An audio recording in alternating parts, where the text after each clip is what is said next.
Penuntun Saat Teduh Gereja Kristen Jakarta, Sabtu 5 Juni 2021 dengan tema Penginjilan dan Kekuatan Roh. Firman Tuhan terambil dari 1 Tesalonika 1 ayat 5 berkata demikian. Sebab Injil yang kami beritakan bukan disampaikan kepadamu dengan kata-kata saja, tetapi juga dengan kekuatan oleh Roh Kudus dan dengan suatu kepastian yang kokoh. Memang, kamu tahu bagaimana kami bekerja di antara kamu oleh karena kamu.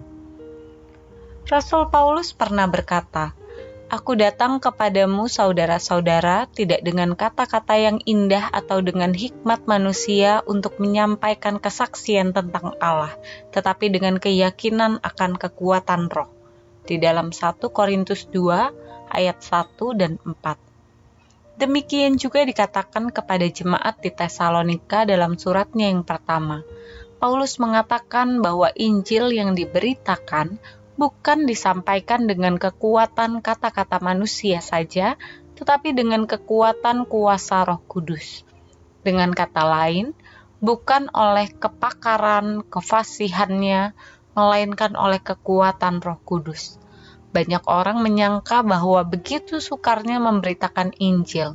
Padahal, jika kita kaji lebih dalam, maksud dari perkataan Paulus ini akan membuat kita keluar dari rasa sukar.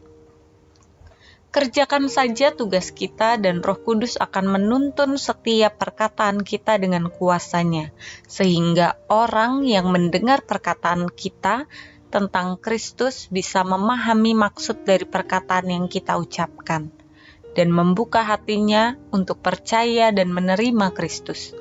Maka jangan heran kalau melihat ada orang yang dipimpin oleh Roh Kudus untuk memberitakan Injil dengan bahasa yang sederhana, namun mampu menuntun jiwa-jiwa yang tersesat dan menerima Kristus atau mengalami pertobatan.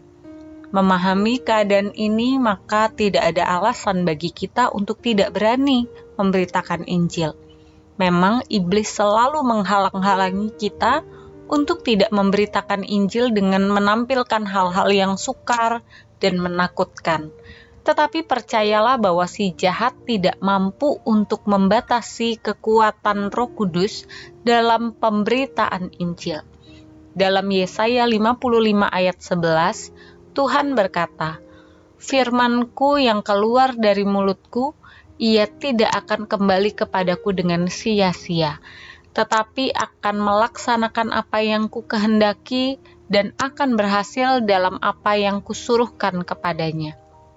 Marilah kita tetap bersemangat dalam memberitakan Injil. Ketundukan hati kita di hadapan Roh Kudus akan memberikan kita kekuatannya untuk memampukan kita memberitakan Injil. Jangan takut kesukaran, Roh Kudus pasti menolong kita.